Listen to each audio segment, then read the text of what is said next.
Si votás en Alemania, tenés 2 votos. Con el primero elegís un candidato o una candidata. Con el segundo elegís un partido político. Qué bueno sería tener un tercer voto, ¿no?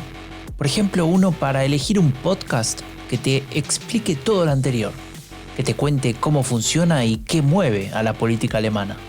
Y lo que es aún más importante, que haga todo eso, pero en español.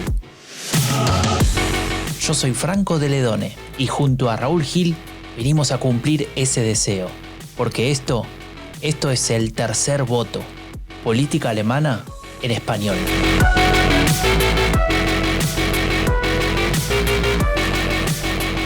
Ya está aquí yo que ya ha llegado, después de tantos años, por ¿qué haces, fin. Raúl? Cantando, Franco.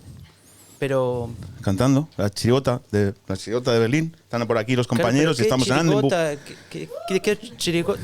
Silencio, por favor. La chirigota, estamos en Andenburg. Escúchame, Y mira. he venido vestido de la Esta chirigota. es la presentación de un libro, Raúl. ¿Qué libro? Pero Epidemia Ultra. Qué pesado con el del libro. Todo el fascismo día con europeo a Silicon Valley. ¿Pero qué puede haber más importante que el carnaval de Cádiz? Bueno, hay un par de cosas más importantes. No sé, están pasando cosas en el mundo. Además, yo me vine de un par de escalones debajo del paraíso. Ya, pero me da igual, que es que... Además, el carnaval, el verdadero carnaval, el Fasching, está en Pfalzhausen. Sí, hombre. Claro. Madre mía. Ahí tenemos En Colonia. Tenemos a Marcus. Yo si no canto me voy, Franco, te lo digo. O sea, yo me voy, tengo aquí la cereza y me voy. Pero vos ya tenés tu show armado para marzo. No, no pero sé es qué. que siempre quieres saber de tu libro, ¿sabes? No, yo me voy. No me voy, salvo que me convenzas, me voy. Bueno, Raúl. Te traje un pequeño regalo A ver. para que te quedes. Es blanco, ¿Cómo que es blanco? no es azul y rojo. No sé si te va a gustar, pero ver, ¿qué bueno, es? lo preparé con cariño para vos. A ver. Ay, Dios.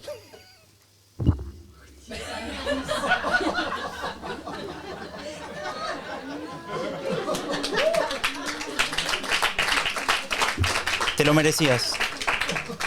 Bueno, a ver, Joder. con esto me quedo. A ver, para la gente que no nos ve y nos escucha, ¿podrías describir lo que tenés en la mano? Me resulta complicado. Aquí está Markus Söder, el ministro presidente de Baviera, vestido de rey, que bueno, ya lo es, no hace falta que se le vista, con un ¿cómo se llama ese estilo de rombo?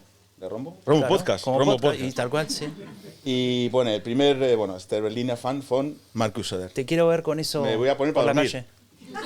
Me la voy a poner para dormir. Sí, ahí le erré con el tamaño, porque me parece que es demasiado grande. XL. No, bien, está bien.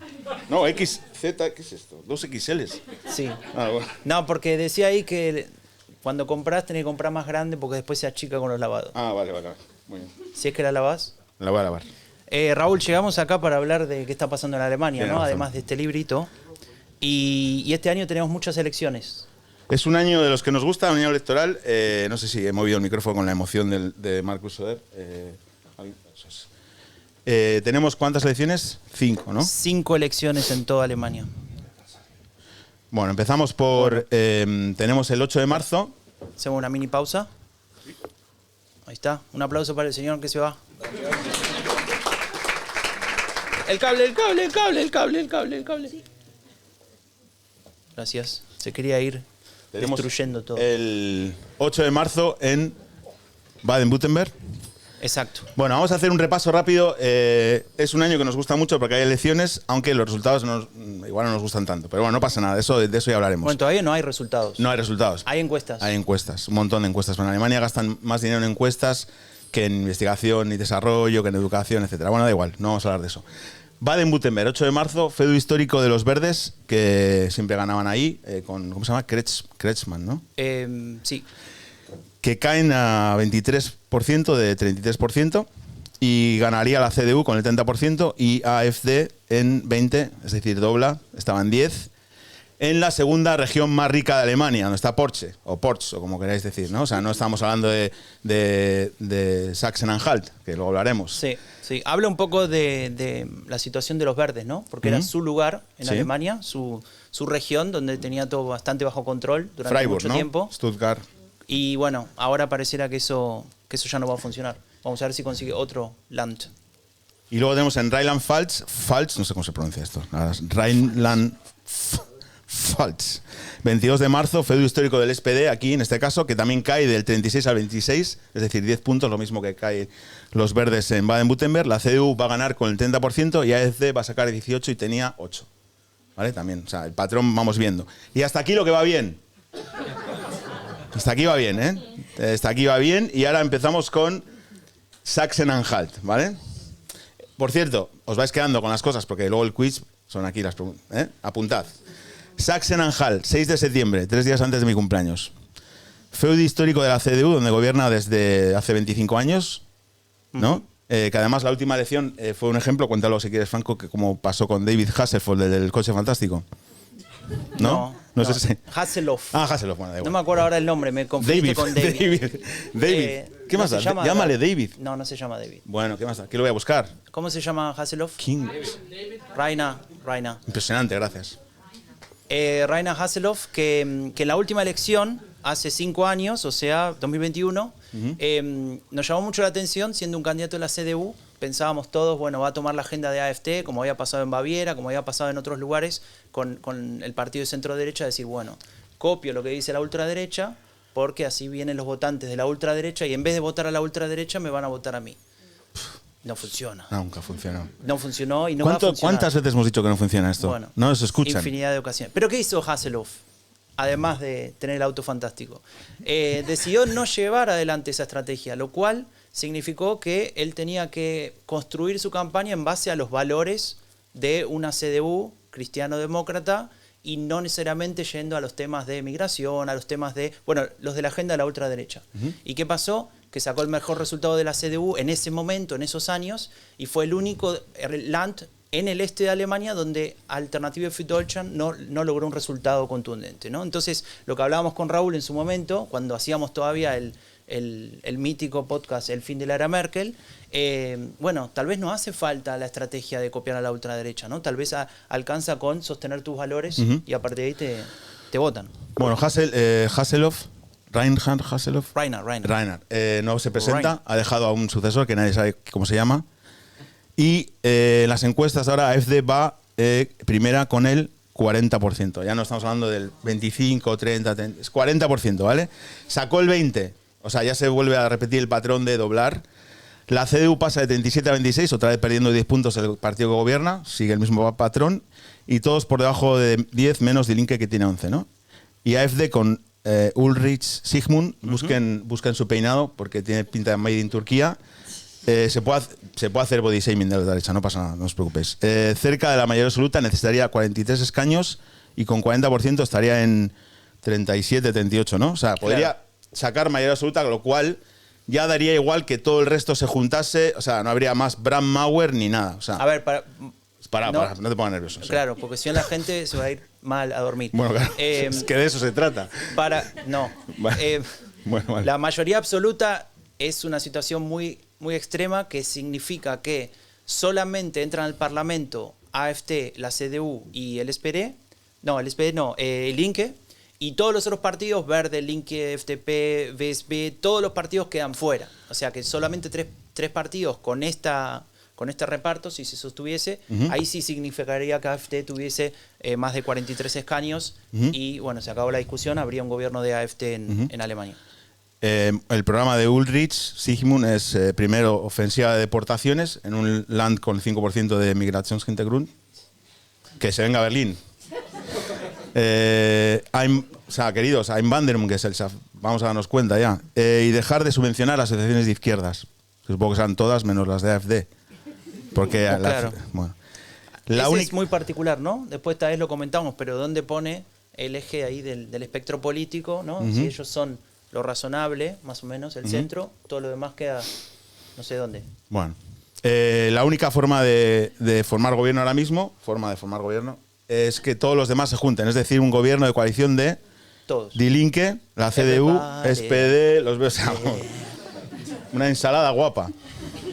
Lo que ha durado el de Brandenburg, que solo eran 2, BSB y SPD, que ha durado 4 días. ¿No? Sí. No sé, bueno. Imagínense, ¿no? Poniéndose de acuerdo los demócratas cristianos que tienen en su carta magna o no sé cómo se llama, manifiesto. Estatuto. Sí. Exacto. Que no se puede aliar con ningún partido extremista y ahí incluyen a Die Linke y AfD, ¿no? Entonces, esto significaría tener que revisar eso.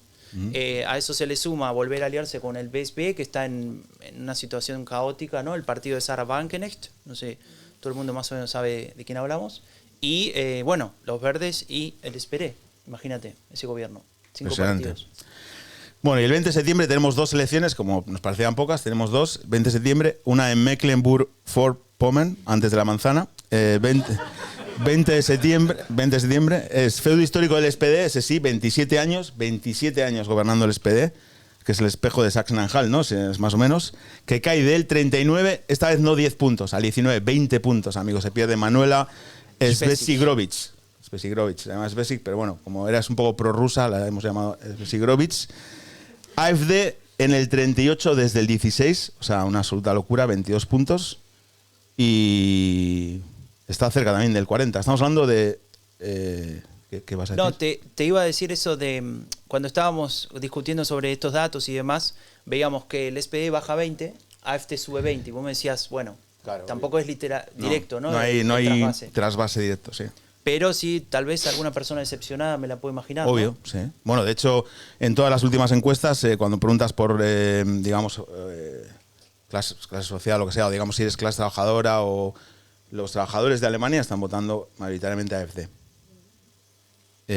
Muy mayoritariamente. Muy mayoritariamente. Y cerramos con Berlín, el 20 de septiembre también. En Berlín votamos cada 2 años porque hubo que repetir las elecciones, luego hubo los petardos de Silvestre, ganó Kai Wegner diciendo que todos éramos unos que nos tenían que echar a todos porque tiramos petardos. ¿Os acordáis de aquello de que salió y dijeron, no, pero si son alemanes, no, los nombres no? Bueno, en fin, así ganó Kai Wegner, que sacó el 29%, una burrada en Berlín, donde siempre ha habido, bueno, siempre no, pero en general gobiernos de SPD, incluso con Die Linke, ¿no? Los primeros gobiernos SPD-Die Linke con nuestro amigo... Klaus, pero Gregor Gysi, sí, Klaus y Gregor Gysi. Y aquí la CDU bajando, porque bueno, Kai Wegner, pues ya sabéis lo que hace, ¿no? Juega al tenis, básicamente. Perdón, que es que estoy ante el público, tengo que ser así, demagogo. Hubo este apagón que me llamó toda España para preguntarme si me había pasado a mí. Digo, no os preocupéis, tenemos calefacción todavía, aunque no calienta, porque como es alto el techo. Franco lo sabe, que se ha puesto un abrigo en casa. Y bueno, Kai Wegner... Entras ahí te dicen bienvenido a Siberia, justo.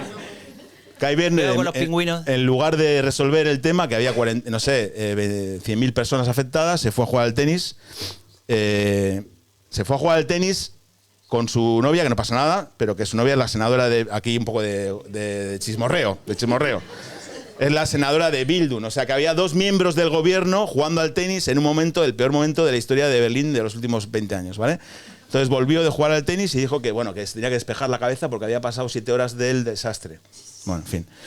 Kai Wegner está en el 22, los berlineses están muy descontentos con el gobierno, Die Linke en 18 y AfD en Berlín, que nos queremos que es el oasis, tal, 17%. 17%, y ahora voy a decir una cosa que nos va a gustar, que va a seguir subiendo. Va a seguir subiendo porque va a ser... para mí la batalla de Berlín del 20 va a ser una batalla o sea, Kai Wegner cada vez va a tener menos peso y va a ser una batalla de un lado de la izquierda de Die Linke y del lado de la derecha de AfD. Entonces no se puede descartar que sean ellos dos primeros antes que la CDU. Heavy, porque y además ha visto yo estuve siguiendo un poco lo del apagón y AfD desde el primer día estuvo allí también, repartiendo comida, bueno, esa es como... y diciendo que era, bueno, que el terror de izquierdas, el terrorismo de izquierdas, no sé qué, y luego también, bueno, él puede criticar a un lado y a otro, ¿no? Criticaba la gestión de Kai Wegner y digo que no pasa nada por reconocer que en este caso, o sea, fueron allí y lo estaban haciendo bien para sus intereses, digamos. Entonces, claro. Ya en esta encuesta última de Infratest DIMAP, que ya se hizo después de la movida, AfD ya sube. Entonces, bueno, ¿AfD tiene alguna solución para el principal problema de Berlín? Que seguro que coincidimos todos que es el alquiler. No. Pero bueno, eso da igual. Ya lo sabemos. A ver, hay que agregar ahí que siguen habiendo otros partidos relativamente fuertes, ¿no? 16% los Verdes, 14% el SPD. No digo que sean fuertes porque sea un gran resultado. Obviamente estos partidos han conseguido en su momento mucho más que esto, pero condicionan formaciones de coalición, ¿no? Tal vez acá sí es más complejo lo que puede llegar a pasar, Ahora ya sabéis que gobierna la CDU con SPD, gran coalición, Franziska Giffey, que fue la alcaldesa, es la vicealcaldesa ahora. Y bueno, obviamente ahora la encuesta daría otra vez para el Rod Grun, este que ya hubo y que fue un desastre también. Pero bueno, a ver qué pasa. Hay un patrón, que seguro que lo habéis visto, no estoy chivando nada del quiz, pero hay un patrón que es que en todos estos estados, salvo en Sachsen-Anhalt, que es más bestia, el partido del gobierno baja 10 puntos en general, la ultraderecha dobla resultados y el resto se queda más o menos donde está. ¿Vale? Entonces, tengo 3 grandes preguntas hoy para hacer, que espero que Franco me responda, porque llevo esperando este momento 3 meses. Y la primera pregunta es: ¿cuánto falta para que AfD gobierne preposición en Alemania? Bueno, Con preposición, no gobierne Alemania. Vos fuiste Sino, el primero que leyó el libro, me parece, ¿no? no, de tu editor, Bueno, sería. Sacando el... Bueno, sacando el editor, sí. No me lo leí en realidad, ¿eh? Lo mandé a... Pasé el PDF por ChatGPT, me hizo un resumen y dije, muy bueno. Tengo un prompt para leer libros. A ver, Raúl me confesó ayer que hay un capítulo que no leyó. Obvio. A ver si alguien adivina cuál es, después Nada. se fija en el índice. Pero, a ver, es una pregunta... Compren el obviamente- libro. Teresa tiene 25. Lo vas a decir cada 10 minutos. Sí, sí. Tengo apuntado. A ver, es una situación bastante particular la de Alemania, porque si la comparamos con otros países donde hay una ultraderecha relevante, ya han llegado al gobierno, ya han no solamente formado una coalición o condicionado la formación de esa coalición, sino efectivamente liderando el gobierno, ¿no?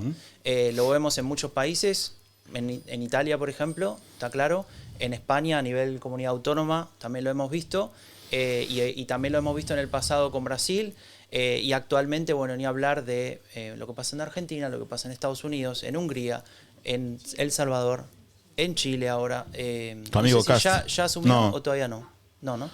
Está por asumir. Bueno, entonces es una situación rara donde sí, bueno, en Alemania lleva bastante tiempo este partido con este tipo de fuerza creciendo constantemente y todavía no llega al poder.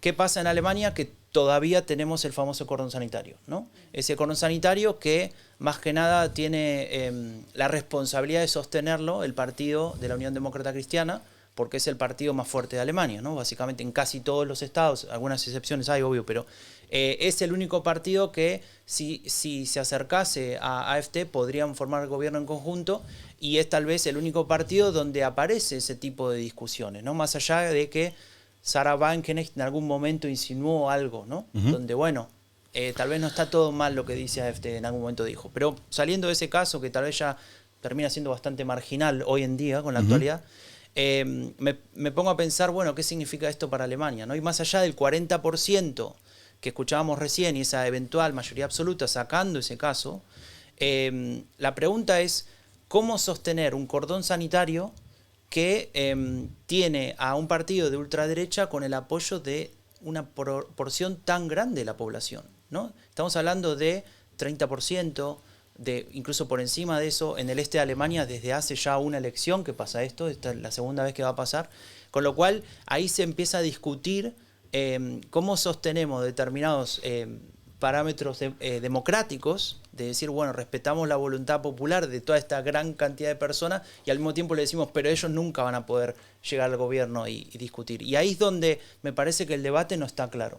No está claro, y como no está claro, vemos que, obviamente, no abiertamente, pero en off the record se escucha cada vez más seguido a sectores cercanos a AfD, que no son de AfD, que dicen, bueno, en todo caso habrá que ver cómo coalicionamos con AfD, qué permitimos que haga, qué no permitimos que haga, y al menos hacemos la estrategia de la incorporación, ¿no? Es decir, los incorporamos para intentar contenerlos. Es decir, si están con nosotros en el gobierno, no van a llevar adelante esa agenda radicalizada, porque nosotros vamos a servir de control. Eso, así como decíamos antes, lo de copiar el discurso no funciona, eso tampoco funciona. Al contrario, el partido mainstream, el partido tradicional, el que acepta coalicionar, termina siendo influenciado por el partido de ultraderecha en este caso. Y es hay varios estudios que trabajan eso, ¿no? En cómo, por ejemplo, ha sucedido en Finlandia, ha sucedido en Dinamarca, cuando un partido de ultraderecha, por más pequeño que sea, incorpora su agenda a un gobierno, aunque sea con un ministerio o con dos, termina digamos, contaminando o contagiando, si queremos usar la metáfora acá de la epidemia ultra, a ese partido mainstream. Me parece que todavía no es... ¿Me vas a responder a la pregunta? Y ahí iba. Me parece que así va a todavía ser todo no es el momento. Yo no veo claro que efectivamente la CDU dé ese paso de acercarse, tal vez porque todavía tiene opciones. Por ejemplo, en la CSU, en Baviera, de donde vengo, todavía tienen otras opciones. Una opción que acá se conoce muy poco, que es la de los Freie Wähler. No sé si alguien escuchó nombrar ese partido. Un partido conservador que se mantiene, si se quiere, como una opción a los partidos más tradicionales, en este caso la CSU, pero que ha incorporado un discurso bastante fuerte desde el punto de vista del antagonismo político, ¿no? Decir, bueno, los de arriba, los políticos que han traicionado a los pobres bávaros, el pueblo y demás, ¿no? Entonces ahí hay una especie de componente similar a AfD donde se pueden apoyar para formar gobierno. De hecho, lo hacen, están gobernando juntos. De hecho, gobiernan juntos, exacto. Entonces me parece que no va a pasar. Ahora viene la parte pesimista. Yo creo que en algún momento vamos a tener gobiernos de AfD en Alemania, especialmente en el este del país. Porque va a ser insostenible y porque hay muchos elementos, digamos, en Alemania se dicen los Hinterbänkler, ¿no? Que son los que se sientan en los bancos de atrás en el Parlamento. Ahí hay mucha gente ya hablando o discutiendo políticas y discutiendo posicionamientos, incluso ideológicos, con personas de AfD, ¿no? Entonces, es una situación que se va a ir limando poco a poco y en algún momento vamos a ver ese gobierno de AfD, me parece, primero a nivel regional y después veremos si en algún momento llegan a nivel federal. Bueno, dijimos, cuando hicimos el podcast, ¿te acuerdas? Después de la formación de gobierno, de este nuevo gobierno a nivel federal, dijimos es la última oportunidad para evitar que Alice Weidel entre en el gobierno, ¿no? Dijimos, a ver, tienen algunos problemas también internos, ¿no? Todavía. Siempre han tenido, Franco, y ahí están, ¿no? Sí, pero digamos, esa lucha entre Alice Weidel y Tino Jurpala, que son los dos jefes, se ha intensificado hace relativamente poco, porque Alice Weidel ha tomado un perfil muy alto ¿se acuerdan que hubo una conferencia, no una conferencia, pero un live con Elon Musk, que en ese momento era amigo de Trump? Que dijo que ahora Hitler es era amigo comunista. Esa conferencia, bueno, ahí tomó un perfil muy alto, se puso muy por encima. Y en general la AfD tiene una tradición, desde que se fundó, que es cortar la cabeza al que se pone demasiado alto, ¿no? Le pasó a Frauke Petry, a Bernd Lücke en su momento, al otro que ahora yo no me acuerdo el nombre. Sí, el viejo. Sí, el eurodiputado. O sea, perdón. Gauland. No. Bueno, no, a Gauland no lo... No, el eurodiputado que... El eurodiputado, el que vino después, bueno, no importa. Entonces, bueno, esa situación molestó bastante a Tino Jurpala, que representa otro sector, si querés el sector más cercano a las posiciones más nacionalistas, más cercanas a Björn Höcke, también lo hemos nombrado muchas veces a él, y entonces ahí hay una discusión de poder que no sé si se está resolviendo de la mejor manera. Pero bueno. Pero está bien porque has nombrado a Höcke. Digamos, ¿cuál sería ahora cuál crees que es su plan o qué está haciendo? Porque bueno, es obviamente la persona que dentro de AfD representa lo más radical, digamos, cercano al... Bueno, es lo que es. A ver, Björn Höcke es una persona que sigue teniendo, desde mi punto de vista, el mayor poder dentro de ese partido, porque es el que controla una porción muy importante de las bases que se movilizan. Las bases que son capaces de realizar actos concretos, ¿no? Digamos, a la hora de ir a movilizar un congreso del partido, donde se decide quién va a ser candidato, cómo se van a armar las listas, etc. Además es una persona, a diferencia tal vez de otros, que puede decir, yo siempre he dicho lo mismo y siempre he sido claro con lo que quiero hacer con este país, ¿no? Entonces, se parece mucho a lo que escuchamos ahora en Argentina, por ejemplo, ¿no? Con Javier Milei, que dice, bueno, yo siempre dije lo que iba a hacer y a mí no me van a decir que yo mentí. Después eso también es discutible, ¿eh? Pero me parece que Höcke es un elemento muy importante y también tiene otra ventaja, y es que él, no sé cuándo lo va a hacer, pero siempre se ha mantenido al margen de ser candidato a jefe del partido. Siempre se ha sostenido como una persona que nosotros no necesito estar ahí arriba para ser relevante. Y me da la impresión que está esperando a ganar por aclamación, ¿no? A que el partido le diga, bueno, es tu hora. Vení y sumate. Y eso le va a dar él es el líder de AfD en Turingen, ganó las elecciones en Turingen.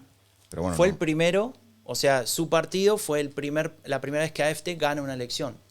Eso fue en Thüringen ¿cuándo fue? ¿23? No, estuvimos nosotros en Erfurt después. 24. 24. ¿Cómo pasa el tiempo? Bueno, después de esta bonita introducción, vamos a cambiar un poco de Alemania, ¿no? Nos salimos un poco de Alemania. Y nosotros tenemos un grupo de WhatsApp desde hace no sé cuánto tiempo. Este señor, este otro y este que está aquí de gafas, Irawen Villamar. Y ahí discutimos de política. También decimos boludeces, obvio. Y estos días, los últimos días, pues con todo el tema de Trump y todo eso, pues me di cuenta una vez más de la importancia de marcar, ¿no? Nosotros hablamos mucho del framing, de marcar las cosas, de cómo una de las ventajas de la ultraderecha es que sabe marcar bien sus mensajes y luego todos los partidos repiten esos en sus mismos marcos y al final nos acabamos comiendo todos esos marcos de la ultraderecha. Pero bueno, Franco el otro día en el WhatsApp estaba pasando todo esto de Trump con yo digo ICE porque soy español, pero puedes decir ICE, ¿no? ICE, bueno.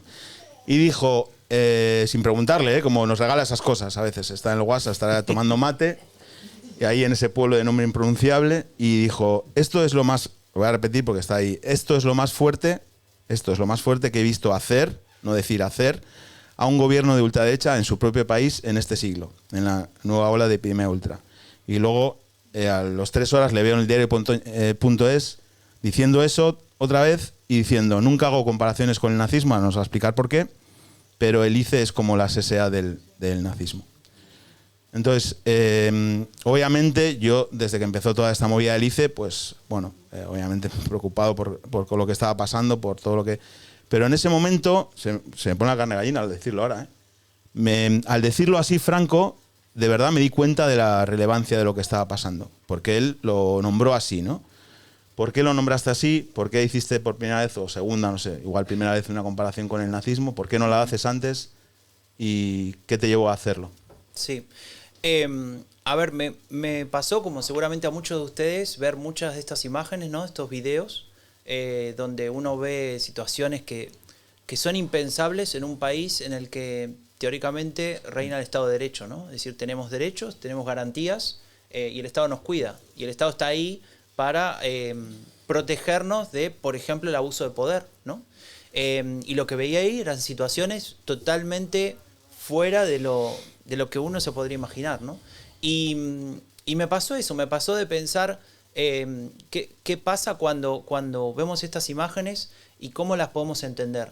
Y la única forma de entenderla era esa, ¿no? Era al menos en mi cabeza en ese momento, me acuerdo que hablamos de por qué usar el nombre de las SA y no de las SS o de la Gestapo, ¿no?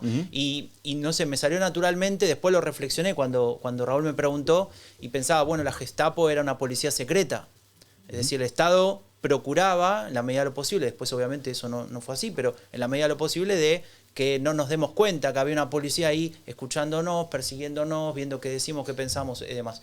Y con las SS me pasaba que yo lo relacionaba, y después lo busqué y efectivamente era así, con un cuerpo de élite, ¿no? Donde estaba la cuestión aria con mucha más relevancia y tenía mucho más que ver con los campos de concentración y demás cuestiones.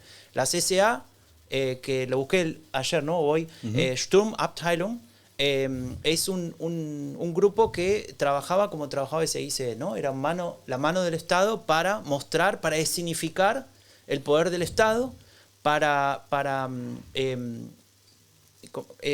¿cómo se dice? Cuando inducís un comportamiento, cuando... Provocar.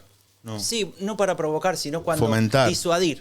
Para disuadir a la población de que se abstengan de protestar, de expresar descontento, de criticar, etc. Y obviamente de contradecir a esas autoridades, ¿no?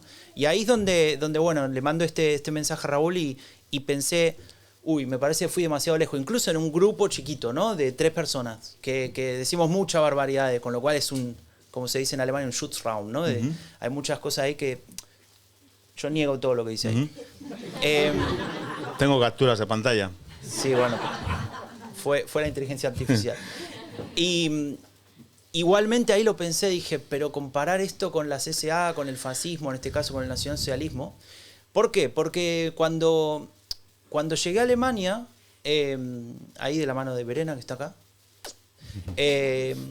Cuando llegué a Alemania aprendí que hay que ser muy cuidadoso con el uso de determinadas palabras, en particular con comparar eventos políticos, situaciones con el nacionalsocialismo, con el fascismo, etc.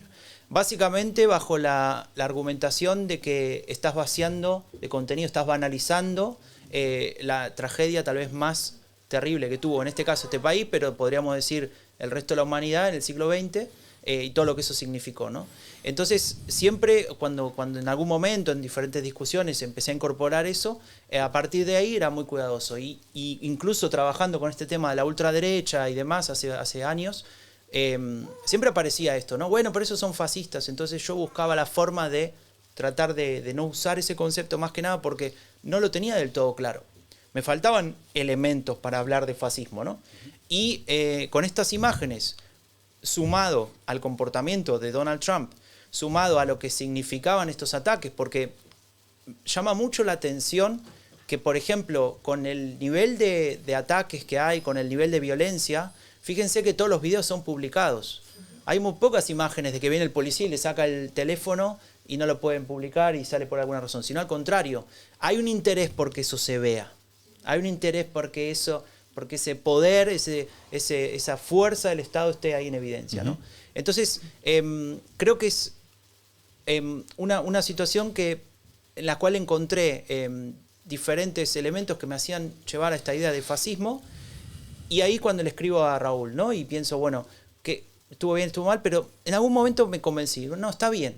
Y hablando con un editor del diario, le mandé un mensaje muy parecido, y el tipo dice, ¿lo puedo publicar? Sí, lo voy a publicar. Y dije, cuando lo vi en el diario ya dije, bueno, esto volví a dudar de mí mismo, ¿no? Obvio. Pero salías claro, guapo, salías guapo. Pero ¿sabes qué me es una foto, bueno, no importa. Pero ¿sabes qué me sorprendió? Que después sale en el diario El País uno de Richard Paxson, que es uno de los estudiosos del fascismo. Después sale Enzo Traverso, que es otro estudioso del fascismo. Y así empiezan a salir 4 o 5 personas que estudiaron el fascismo toda su vida y dicen, yo siempre estuve en contra de decir que Trump era fascista, me parecía que faltaban elementos para definirlo como tal y demás, pero ahora me parece que esta etiqueta es necesaria recuperarla para definir esto, para entenderlo como problema. Algunos le llamaban posfascismo, fascismo global de la nueva era, etcétera, todos los apellidos que quieran. Y ahí, bueno, cuando leí eso me quedé tranquilo. Impresionante, compren el libro, por favor. Es que yo no sé qué decir después de esto. Es que, claro... Te tendría que poner una musiquita para cuando decís eso. A ver. Así, por ejemplo. Esa no, joder. Bueno, ¿no tienes la de...? Esta. No, esa no tampoco. Tú tienes grabadas solo bueno, da igual, no pasa nada. Seguimos en Estados Unidos, ¿no? Que quería hacerte la segunda pregunta de las 3. No, ya esta es la tercera. Esta es la tercera. Vale, luego vienen más cosas, pero bueno, esta es la tercera. Claro, tenemos a Donald Trump, pero tenemos a su vicepresidente, ¿vale? También. Entonces, la pregunta directa, y esto primero contestas sí o no, y luego ya nos das la tabarra. Pero ¿estás preparando ya un libro sobre JD, perdón, ¿ves? Es que no sé pronunciar en español, ni en alemán, ni en inglés, es impresionante, solo en gallego, solo pronuncio bien en gallego. Juan Damián Bance. Y Peter Thiel, este lo he dicho bien, ¿no? Peter Thiel, el hombre de la ilustración oscura, el caballero de la ilustración oscura. ¿Estás preparando el libro o no? Pregunta sí o... Jain. Vale. Bueno, ahora te dejo tiempo, 10 minutos tienes.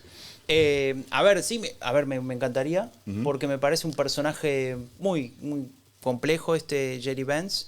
Creo que incluso podría ser peor que Donald Trump si llega a gobierno, aunque bueno, esto es pura especulación y opinión personal, ¿no? Pero por lo que he leído sobre él, por lo que él mismo dice, me he escuchado varios podcasts de estos que duran 2 o 3 horas de Jerry Vance hablando con otros, no sé, gente como este señor de acá, discutiendo sobre la ultraderecha. No, en realidad no, discutiendo sobre, por ejemplo, ideología de género o el problema con el feminismo o no sé qué otras tantas cosas, ¿no? El cambio climático no existe, etcétera, etcétera. Y claro, cuando uno lo escucha, en ese momento no pasaba esto que acabo de explicar de tema fascismo y demás, y yo decía, ups, este señor está yendo para ese lado, ¿no? Y cuando investigué más sobre él, descubro que Peter Thiel, que es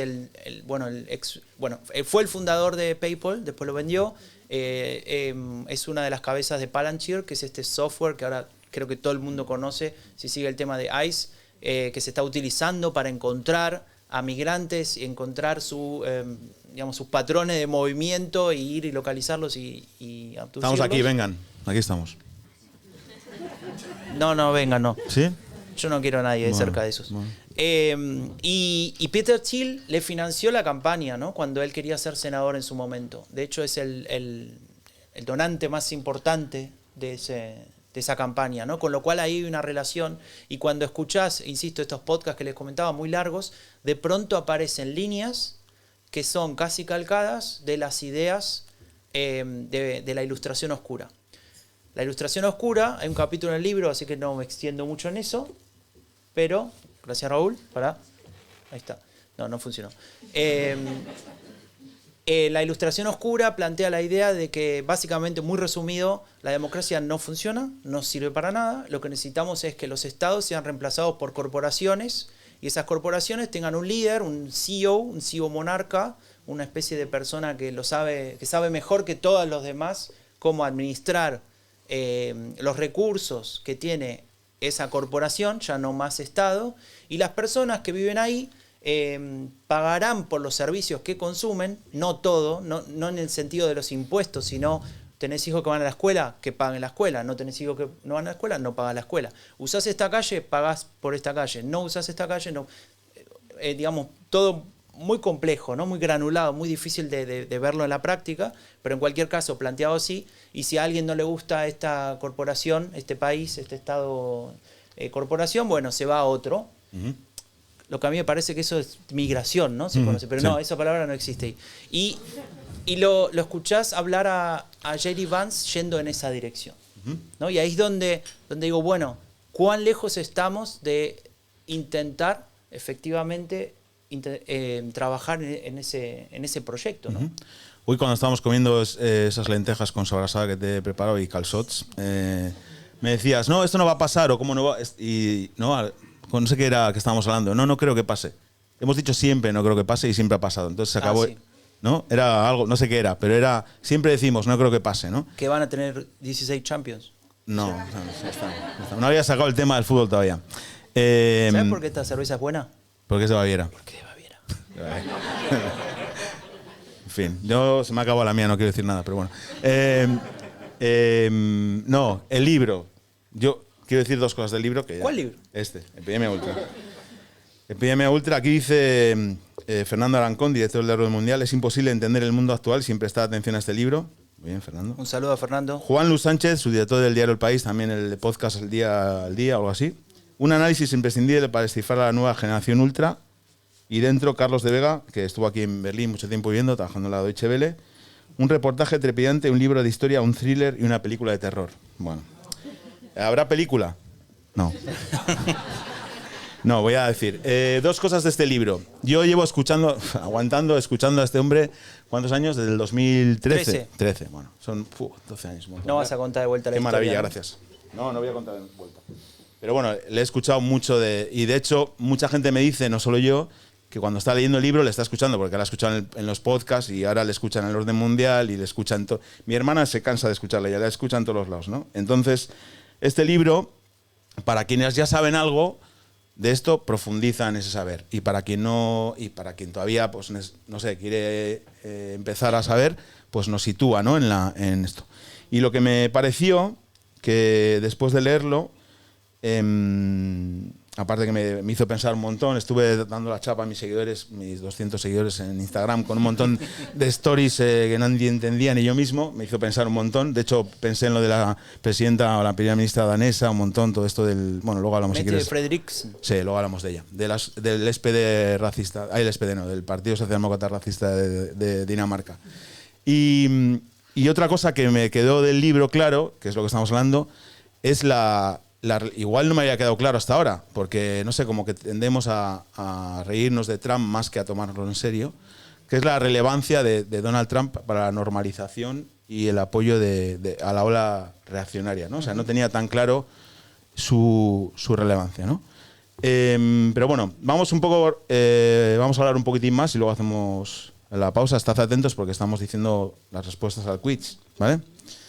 Este libro empieza con cuándo empezó la nueva ola de la epidemia ultra. Cuéntanos un poco dónde sitúas ese comienzo, ¿no? Porque es por el 2002, más o menos. Sí. Eso nace, en realidad no fue mi idea tomar ese elemento, sino que el editor de Península, cuando empezamos a hablar del libro y me dice, bueno, pues mandarnos una idea de por dónde querés que vaya y cómo sería el índice y demás, una de las cosas me dice, así como tirando ideas, me dice, estaría bueno, por ejemplo, que digas, ¿cuál fue el momento en el que empieza esa epidemia ultra de la cual vos hablas? Si tuvieras que elegir un momento, obviamente que es un proceso, ¿no? Y que tiene muchos años, pero si hubiese un día, ¿no? Y me gustó mucho esa pregunta de... ¿Cómo se llama el editor? Oriol. Oriol, saludos. Oriol. No me acuerdo ahora del apellido. Da igual, pero bueno. Oriol. Y entonces dije, bueno, es un buen elemento para incluso para mí, ¿no? Para ordenarme, te diría incluso. Porque, insisto, este proceso es tan largo que a veces uno no sabe de dónde empezar a agarrarlo, ¿no? Y pensando y tratando de reflexionar, pensaba, por ejemplo, bueno, cuando Donald Trump llegó al poder, que fue el mismo año del Brexit, entonces hay un momento en 2016 y demás, pero no me terminaba de convencer, me parecía como que era un lugar muy común, ¿no? E incluso yo veía que eso había crecido un poco antes de Trump en el poder. Pensaba en situarlo también en el caso de Alemania, además de porque lo conozco más, pensaba, bueno, en este país nunca iba a pasar de vuelta algo así, ¿no? Y de pronto aparece un partido así, entonces dije, bueno, esto es acá, y tampoco me terminaba de cerrar. Y pensando un poco, recuerdo cuando era joven, hace mucho, mucho tiempo, que recuerdo de haber leído en el diario en Argentina, en la tapa, la democracia se ha salvado, ¿no? Y era sobre las elecciones, la segunda vuelta en Francia, cuando Jean-Marie Le Pen perdió esa segunda vuelta con Jacques Chirac, 82-18, o sea, un resultado aplastante, y era la primera vez en mucho tiempo que un líder de un partido abiertamente fascista, casi no hay duda, porque él lo reivindicaba, llegaba a la segunda vuelta en un país presidencialista, ¿no? Con lo cual tenía de pronto una opción al poder, este tipo de fuerza política, esta ideología que todos creíamos perimida. Es decir, el fin de la Segunda Guerra Mundial, además de terminar el conflicto concreto, bélico, también significaba el fin de una teoría política, que era la del fascismo, que había fracasado, que había dejado millones de muertos, que no había funcionado en ninguno de los países donde se había aplicado, y eso era reemplazado por un lado la visión liberal, por otro lado la visión comunista, ¿no? Después eso termina también en el año 89 de resolverse esa discusión, y ahí bueno, viene el famoso fin de la historia, donde el liberalismo como teoría política, no como lo económico solamente, sino como teoría política, bueno, ha triunfado y ahora nos espera progreso y bienestar para toda la vida, cosa que después no pasó así. Pero volviendo entonces a ese momento, ese 2002, lo que a mí me genera, y lo escribo de tal manera, aparece de vuelta el germen de esa epidemia ultra. Hay como una señal de alarma, en lugar de alegrarse porque, bueno, además de alegrarse porque no habían ganado, mira, se ilumina además de alegrarse porque no habían ganado este partido, también había que pensar en ¿qué está pasando? Que en este mundo en el cual teóricamente había llegado el fin de la historia, estábamos todo bien, necesitamos a esta propuesta política, y esa propuesta política le ofrece respuestas e intereses, o representa intereses de ciertos sectores, ¿no? Y estamos hablando de 18%, que vos decís 82 y 18, bueno, una paliza, pero es un montón, ¿no? Es el 20% casi, ¿no? Es uno de cada cinco. Entonces, tomo ese momento y a partir de ahí empiezo a analizar, a desarrollar el fenómeno, ¿no? En algún punto. Bueno, de Francia nos vamos a Hungría, que es un caso muy relevante dentro del libro, de los que más me interesó, porque es algo que... Bueno, sabéis que el podcast de Epidemia Ultra empezó con una temporada larga que eran episodios por países. Entonces era un podcast narrativo donde Franco contaba con su habilidad para contar las cosas difíciles de manera sencilla, pues contaba lo que pasaba en cada país, y bueno, hay casos muy locos como el de Bélgica, ¿no? Con 2 partidos de ultraderecha y bueno. El primer episodio fue de España, luego vamos a hablar de España un poco, y Y el episodio de Orbán, que es con Ruth Ferrero, una especialista en el espacio postsoviético. Y también me enganchó mucho en el libro, el capítulo de Orbán, sobre todo por una cosa que me dejó muy loco, que es que tenían un think tank, un espacio de pensamiento político para la batalla cultural, obvio, que es algo que está muy presente también en todo esto, que destinaban más dinero, más recursos, el gobierno de Orbán que al Ministerio de Educación. Así es. Así es. Entonces, imaginaos que esto lo hace Pedro Sánchez iba a decir para hacer la broma, en España. Imagina que Pedro Sánchez hace un think tank o le da a Tezanos el mismo dinero que para el Ministerio. O sea, se lía. Pues no, Orbán ahí está con su think tank. Y Orbán es un personaje muy relevante porque él lanza por primera vez, ¿no?, esa idea de la democracia iliberal, ¿no? Entonces, bueno, si nos puedes contar un poco.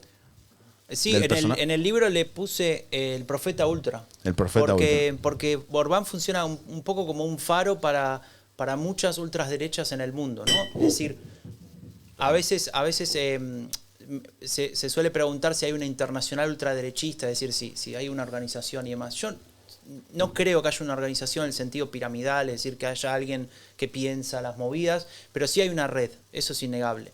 Y en esa red hay un tráfico de narrativas y hay una búsqueda de modelos, ¿no? Y Orbán funciona como una suerte de modelo. Mirá qué bien que funciona en Hungría, qué bien que le va.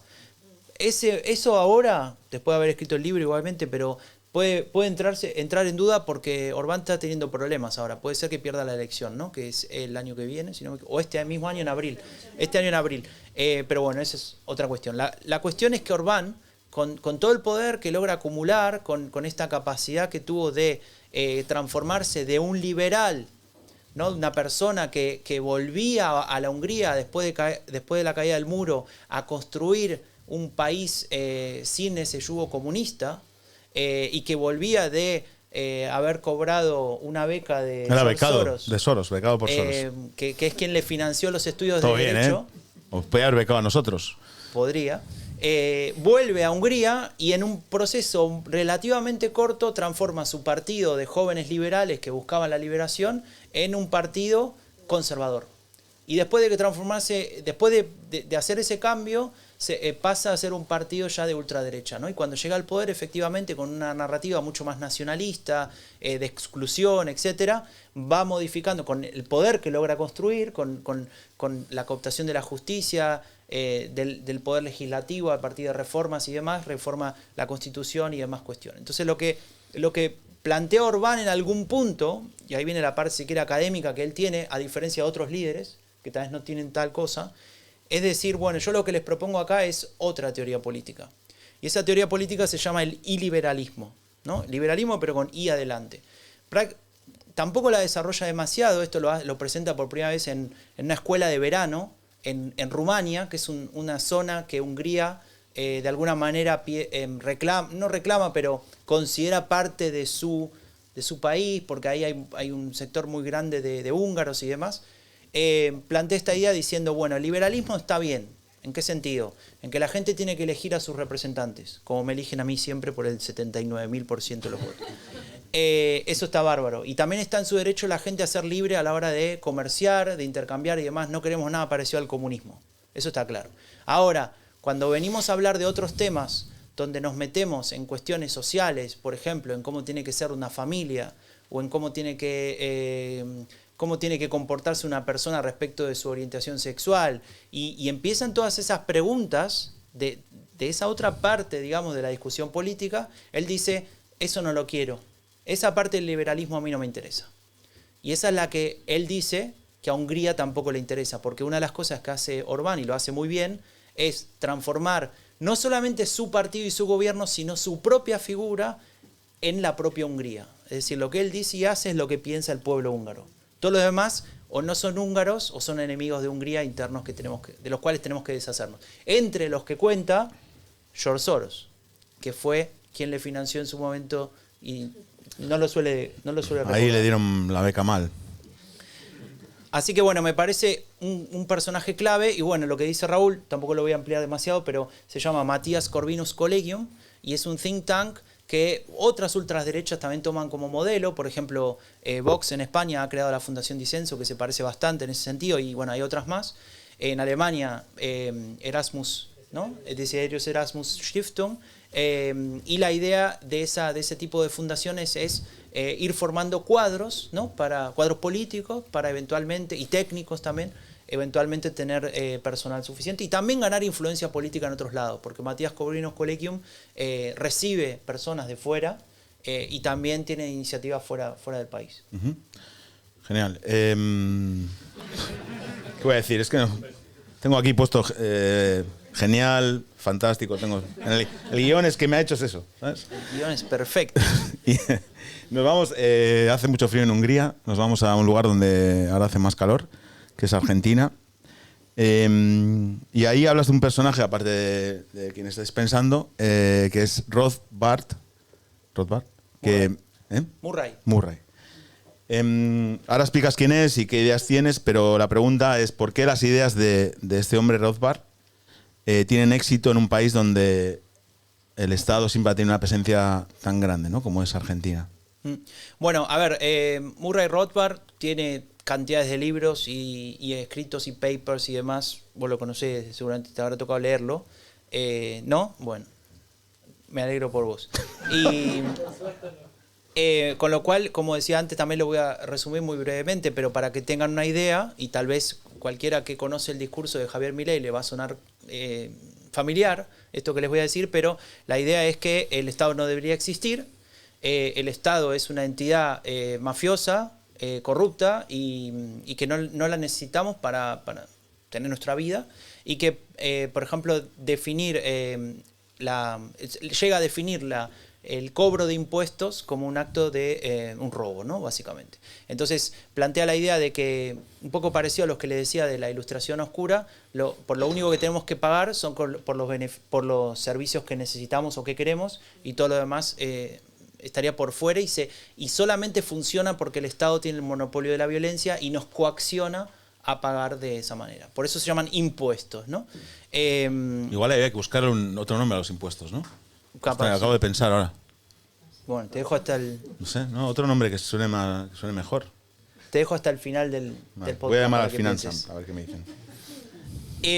Y me parece que, bueno, esa idea circulaba en esos grupos de economistas. Pero una pregunta, ¿Javier Milei lee este hombre o lo ve en ChatGPT? No, a ver, es una persona que ha leído estos libros, se nota por cuando los cita y demás. Puede ser que no los haya leído en profundidad, no sé, no lo conozco claramente, pero sí que él tiene esas referencias, ¿no? Pertenece a una escuela concreta, la escuela de Austria, de economía y demás, pero es una escuela minoritaria, tal vez por eso no te ha tocado leerlo, porque claramente es un grupo, como en muchas otras disciplinas, que no tiene una relevancia tan grande como pueden tener otros pensadores que todo el mundo habrá escuchado nombrar, Adam Smith o Keynes o quien sea. Entonces, lo que pasa es que Milei toma estos elementos, él los utiliza para desarrollar su imagen de persona experta en economía, también su imagen de persona disruptiva, porque lo que decía es, bueno, todo esto en Argentina funciona mal, nadie cree en ninguno de los partidos, ni los que están en el gobierno, ni los que se fueron en el gobierno anterior, todo es caos y destrucción. Bueno, yo les ofrezco acá otra visión, ¿no? Y hay una cosa que escribo en el libro que es esa frase hecha pero cambiada, que es mejor malo por conocer que el malo conocido, ¿no? Y hay muchos jóvenes y muchas personas en Argentina con una profunda decepción que sienten que necesitan probar otra cosa, sencillamente porque lo que tienen ya es lo suficientemente malo, y han optado por votar a Javier Milei. ¿Cómo se va a desarrollar eso? No lo sé. Pero quiero hacer una broma, no la puedo hacer, pues estamos en horario infantil todavía. No, pero ¿por qué las ideas de... No es que no me has contestado la pregunta. ¿Por qué las ideas de Rothbard tienen éxito en un país con el Estado tan presente? Es que, claro, el Estado presente... Porque igual no es tan presente. En muchos lugares no está tan presente como creemos que está. Y también es una idea que tenemos seguramente incorporada, ¿no? Es decir, la idea de que, bueno, el Estado se ocupa de estas cuestiones y no lo vemos como un Estado que tiene que hacer un esfuerzo para ocuparse de esas cuestiones, ¿no? Entonces, cuando pensamos en, bueno, si esto no está, como dice Milei, todo va a seguir funcionando igual. Y nos olvidamos que hace falta el Estado para que siga funcionando todo eso que queremos que siga funcionando igual, ¿no?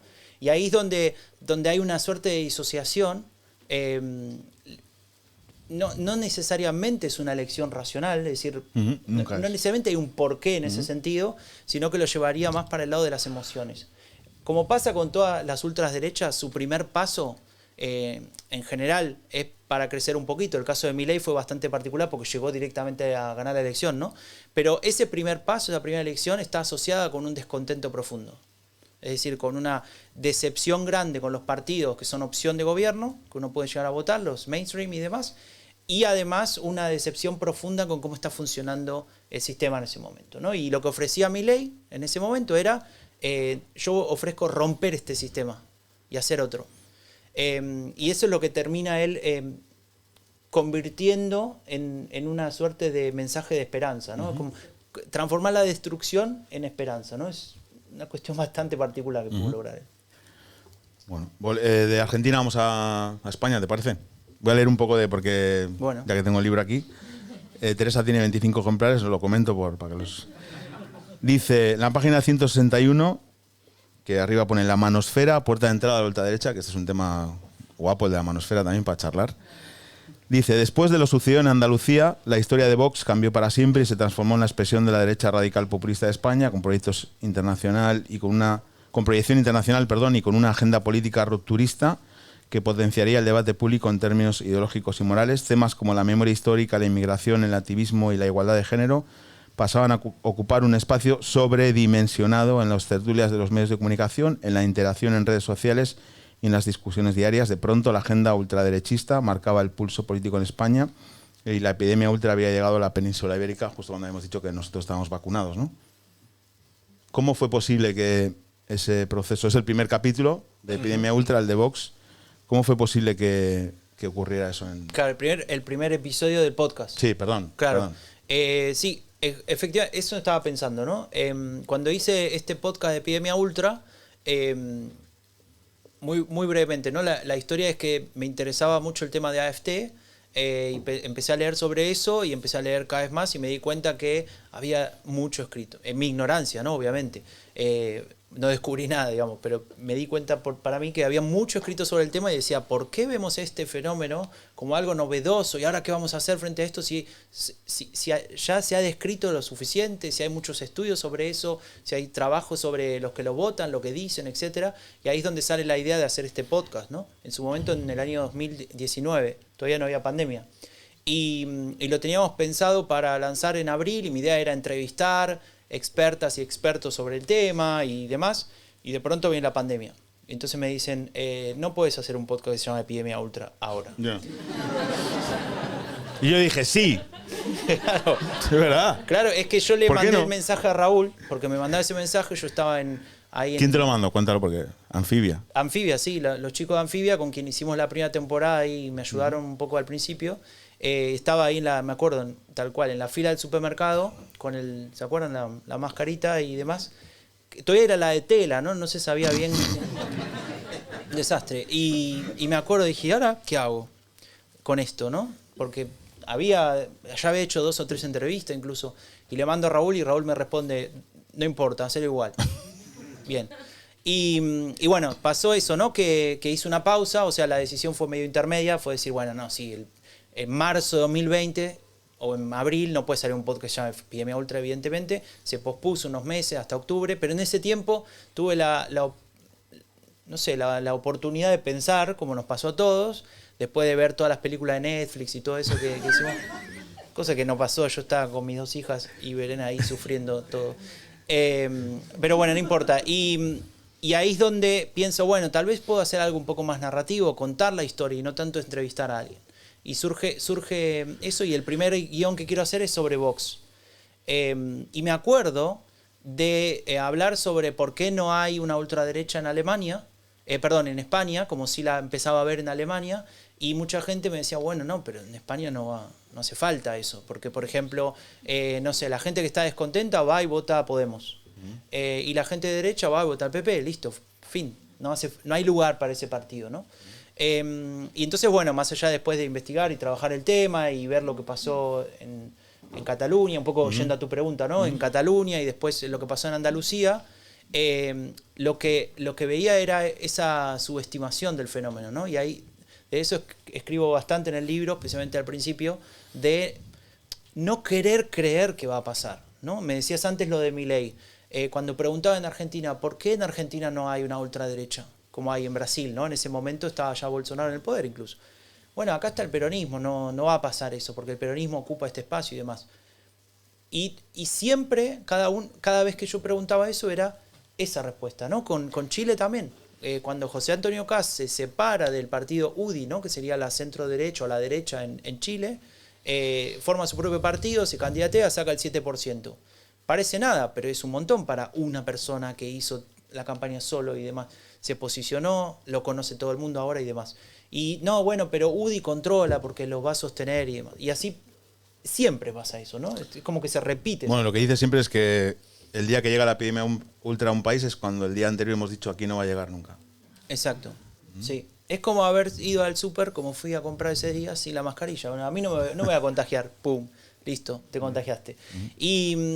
Y me acuerdo que, bueno, con Vox, volviendo entonces sí, efectivamente a tu pregunta, aparecen varias cosas al mismo tiempo, ¿no? En este caso, el descontento y la situación que aprovecha Vox no tenía que ver con una cuestión, si querés, materialista, que sí había una discusión sobre desigualdad, sobre sentirse desposeído, marginado, etcétera, pero efectivamente había otros partidos que habían cubierto que se habían adueñado de ese issue, ¿no? De esa agenda. Pero sí había otras cuestiones que otros partidos no habían respondido. Y apareció el tema del referendo en Cataluña, 2018, y ahí el frame, la discusión de España unida o no, fue la oportunidad que tuvo un partido nacionalista como Vox para desmarcarse y decir, bueno, si esta pregunta a vos te interesa, nosotros somos el partido indicado. Y a partir de ahí empiezan a construir, obviamente que se dan otras variables. Acá nunca hay una respuesta, ¿no? Podemos decir, no, bueno, también sumale esto, obviamente, ¿no? Pero aparece eso. Y el segundo gran paso que da Vox, y creo que a partir de ahí se estabiliza, es cuando logra ese condicionamiento a la formación de gobierno en Andalucía, que creo que también fue en fines de 2018 o ya 2019. Sí, diciembre fueron las elecciones. Claro, y ahí dice, bueno, está bien, nosotros apoyamos este gobierno, no eran parte del gobierno, pero desde fuera. Lo apoyaban, pero queremos A, B y C. Y A, B y C eran cuestiones que tenían que ver justamente con esta agenda antifeminista, con la agenda de eliminar determinados derechos para las mujeres y demás cuestiones. Ahí es donde Vox da ese paso. Entonces, ¿qué pasa con Vox? Y para cerrar la pregunta, encuentran su lugar con su agenda para responder a una demanda, o un sector de la demanda de esa sociedad. Y bueno, la situación que está España ahora es que hay dos posiciones. Una es la del partido que gobierna, que es el PSOE, y otra es la de Vox. Porque el PP, digamos, está ahí presente, pero sin una agenda propia. Entonces, bueno, ese es un poco el... son las 19:42, 18:42 en Canarias. Vamos a... Queda... Ya llegamos Tendría que decir la temperatura y... Ya llegamos a lo del quiz. ¿Todo el mundo tiene el QR? ¿Ha hecho ya lo de eso? No, tranquilos. ¿Pero todo el mundo ha escaneado? Vale, si habéis escaneado está bien. Hacemos un par de preguntas más, hacemos el quiz, hacemos la pausa, compráis todos los libros, pedís otros 25, tomamos una cerveza y seguimos con las preguntas. ¿Te parece, Franco? ¿Estás de acuerdo? Ok. La última pregunta o anteúltima o penúltima, que es un poco resumen vamos a intentar entender qué nos ha llevado hasta esta situación, digamos, global. Tú siempre hablas de la policrisis, a nivel de la comunicación, la provocación estratégica, la coyuntura, por qué hemos subestimado este fenómeno.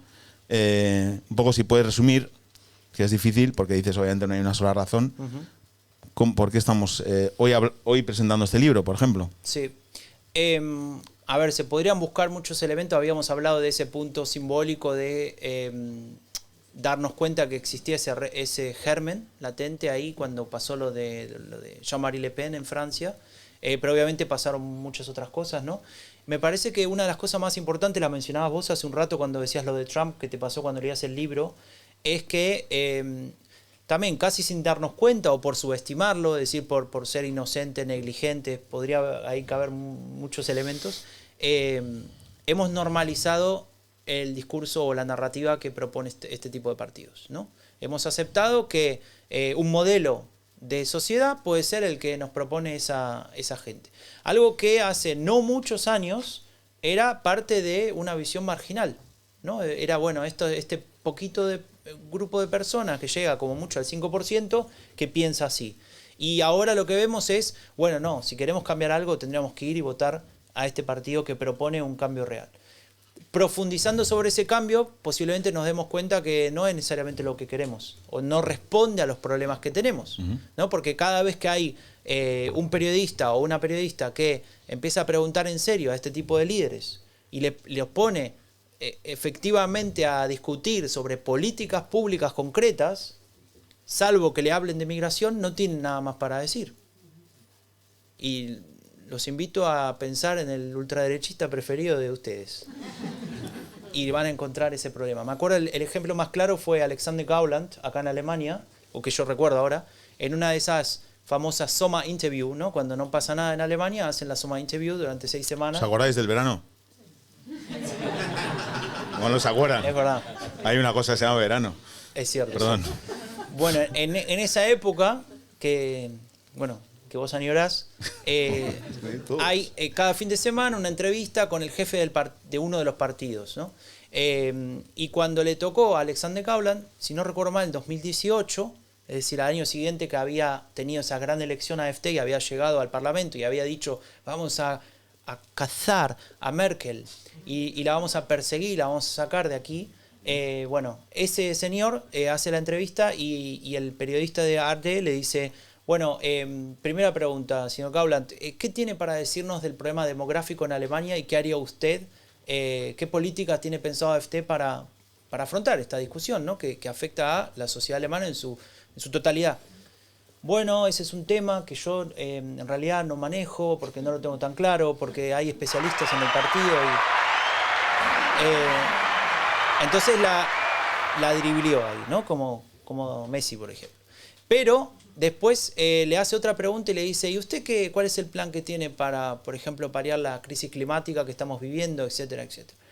Bueno, en realidad ese tema tampoco lo conozco en su totalidad, pero ustedes hablan de que eso no es un problema, pero ¿qué haría usted, por ejemplo, con la transición energética? Y ahí, en ese momento, empieza a responder y se da cuenta que no va a ningún lado, 3, 4 preguntas diciendo lo mismo, y dice, mire, usted ha preparado la entrevista para perjudicarme, así que yo me voy a levantar, me voy a ir, y se acabó. Claro, imagínate, él no estaba dando respuesta de nada a nadie. De los problemas más importantes de Alemania, más allá de que después, cuando miramos las encuestas, ¿cuáles son los problemas más importantes? Salen los que ya sabemos que salen, ¿no? Pero claro, en una pregunta suelta, cuando hay un periodista informado que analiza y que trabaja, bueno, estos son los problemas que tenemos en Alemania, cuénteme qué va a hacer, y no tiene ninguna respuesta, bueno, ahí vemos un partido vacío. Igual da lo mismo eso, para el resultado electoral, o sea, para que lo entendamos. Da igual, porque Javier Milei tuvo debates con Sergio Massa, donde Sergio Massa, o sea, le reventó y dio igual. José Antonio Caz no supo responder a nada de lo que Jara le decía, etcétera, y ganó. Claro. Santiago Abascal es más indocumentado, es imposible, pero da igual, porque no es ese su valor.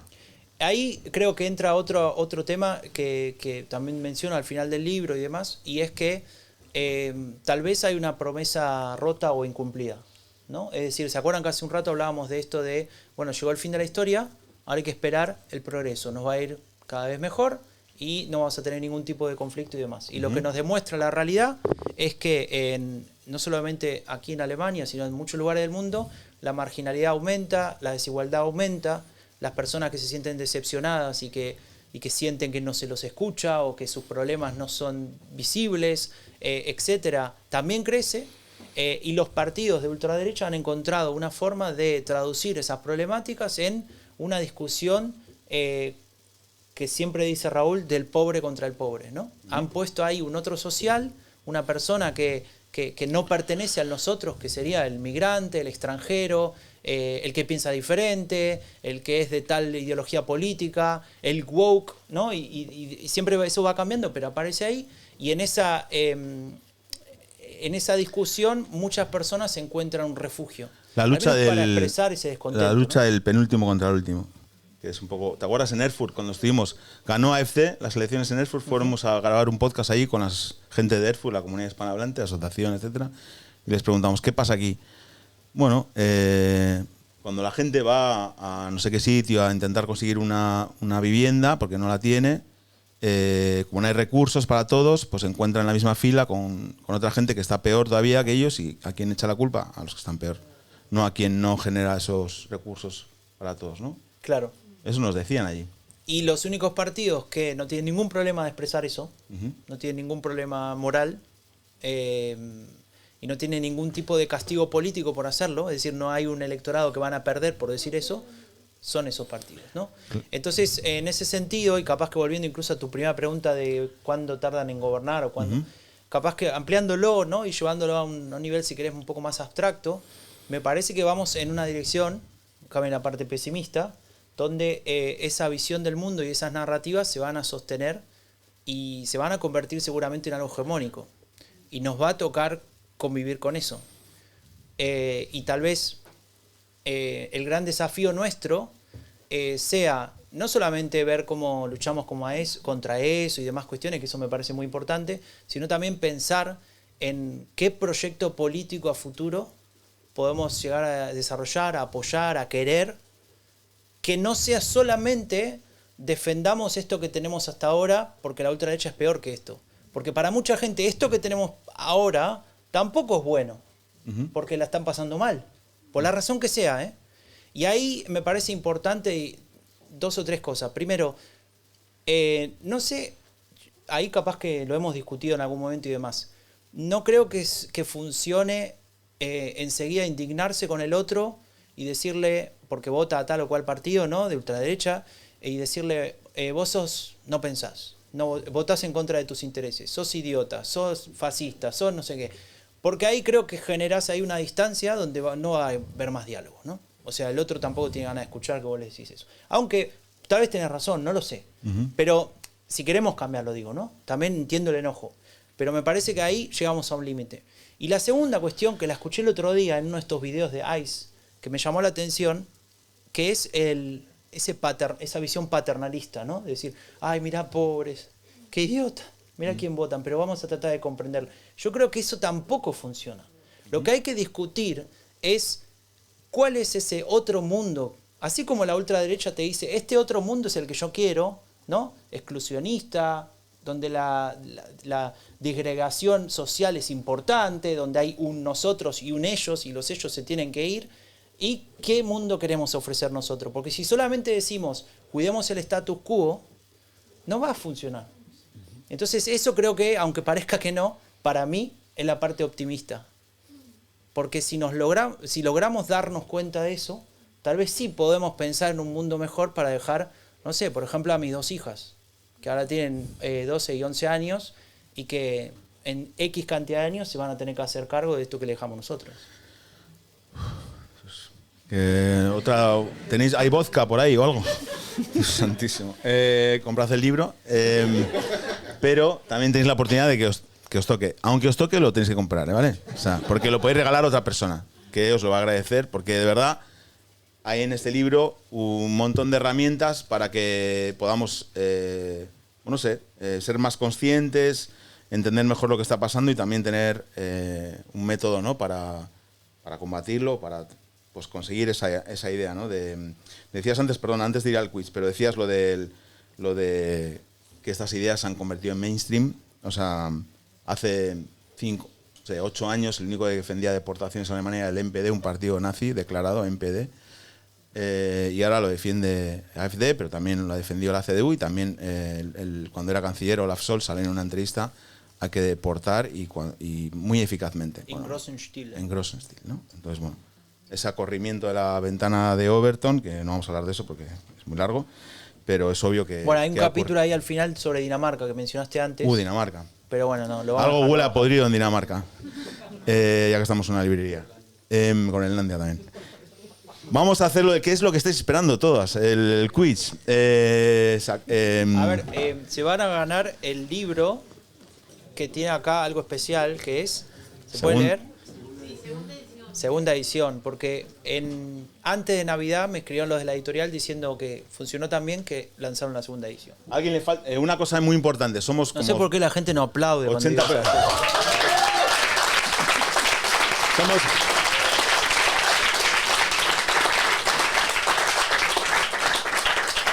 Somos como 80 personas, entonces si podéis poner, o sea, no pongáis porque habrá 5 Carlos. Entonces es importante porque al final va a salir quién gana. Entonces poner Carlos no sé qué o algo, yo qué sé, cualquier cosa. No pongáis vuestro correo electrónico, nada. O sea, Datensuch. Nombre artístico, lo que sea, el Maki, yo que sea. Voy con... ¿Estáis ya ahí? ¿Habéis podido entrar? ¿Habéis podido poner vuestro nombre ya? Y estáis esperando, ¿vale? ¿No? El QR.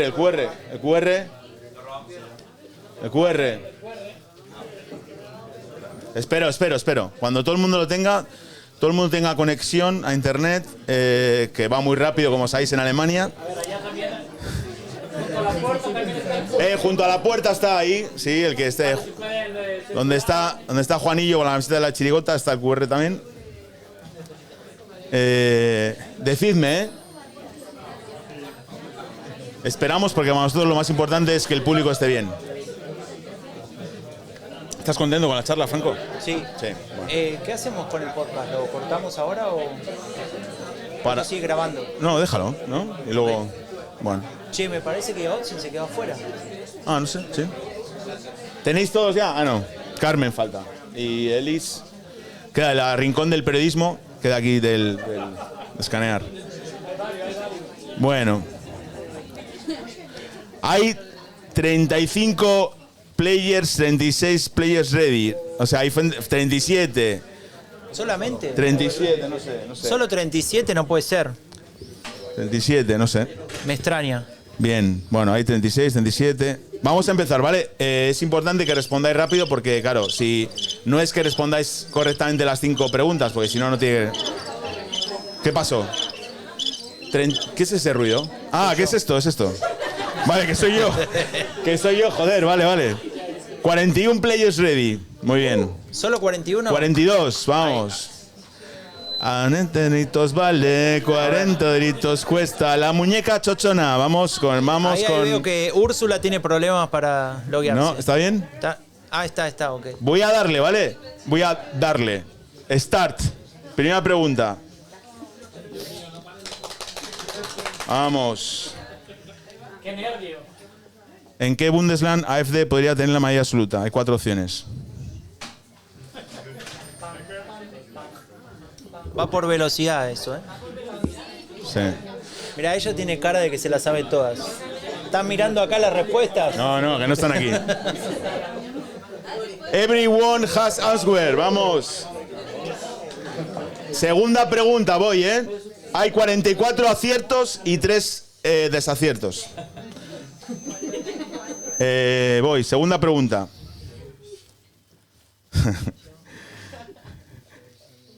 ¿Con qué compara Franco al Ice?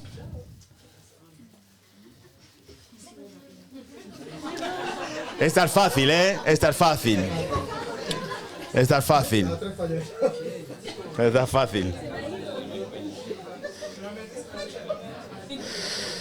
3, 4 segundos, 3. Everyone has answered. ¿Ha fallado alguien, en serio? No, bueno. 3 personas han fallado, 44 otra vez han acertado. Va a haber empate fijo, ¿eh? Va a haber un empate. O vais a tener que dividir el libro, cortarlo, página 100. O sea, va a ser la hostia. Voy, tercera pregunta.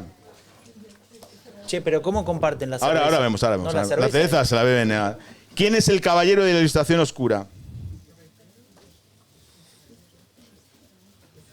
Difícil esta, ¿eh?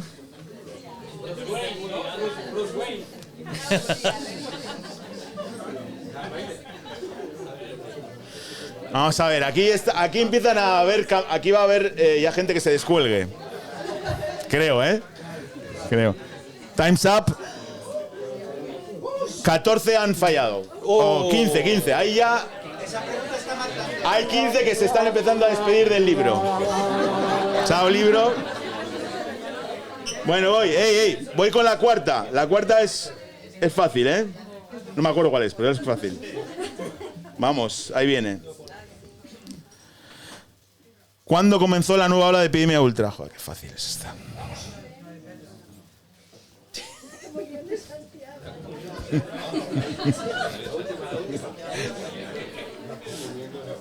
Che, hay gente ahí peleándose. Sí, sí, ¿Qué lo pasa sé. ahí? Tranquilos, ¿eh? Esta es la cerveza que hay en mi club de fútbol. ¿En serio? No hablamos de mi club de fútbol. Ahora hablamos. Wow, muy bien. 46, 47 han dicho que sí. Lo estáis viendo vosotros, ¿no? También, no hace falta que lo diga. Y uno ha fallado. Vale, joder, vale. La última pregunta. ¿Cómo os gusta jugar, Joder. Hemos venido a jugar, ¿no? Que decía Mayra Gómez Kem, me parezco ahora. Vamos, a por la última. 5. ¿Quién becó al joven Víctor Orbán? Fácil.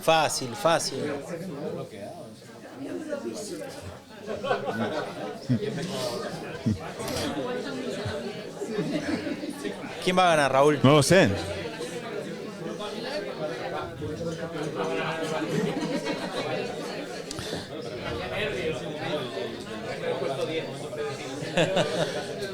¿Y ya está o no? 3 han fallado, 44 otra vez, porque 44 aciertan siempre, es impresionante.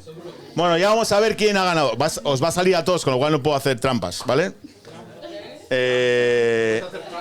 Voy a darle. Monse. ¿Quién es Monse? ¿No lo estáis viendo ahí o no? ¡Vamos, Monse! ¿Lo estáis viendo o no? ¿Lo estáis viendo? Sí, vale.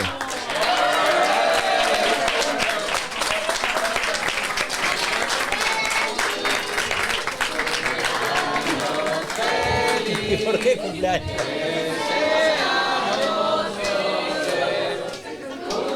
Os voy a decir una cosa.